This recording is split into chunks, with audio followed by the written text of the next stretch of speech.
এত খুশি কিসের যে মেয়েটা হাসতে হাসতে অলরেডি পাগলই হয়ে গেল। হ্যালো এভরিওয়ান, আজ সকালবেলা রেডি হয়ে বেরিয়ে পড়লাম আমাদের বাড়ির কাছেই বাগদেবী মায়ের মন্দিরে পুজো দেওয়ার উদ্দেশ্যে। পৌঁছে একটু মন্দিরের আশপাশ ঘুরে তারপর মায়ের পুজোর ডালা কিনে আমরা লাইনে দাঁড়িয়ে পড়লাম পুজো দেওয়ার জন্য। অনেক সকালবেলা যাওয়ার কারণে খুব একটা ভিড় ছিল না।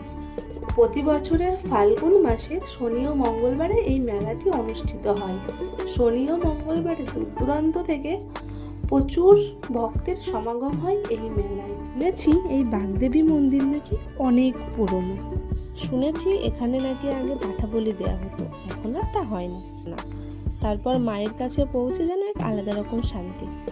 তারপর পুজো শেষ করে পাশেই খিচুড়ি দিচ্ছিল, সেখান থেকে খিচুড়ি খেয়ে আমরা বেরিয়ে পড়ি বাড়ি আসার উদ্দেশ্যে। প্রচণ্ড গরমে আমাদের অবস্থা যেন সত্যি বেহাল। এই যে সব সুন্দরীরা দেখ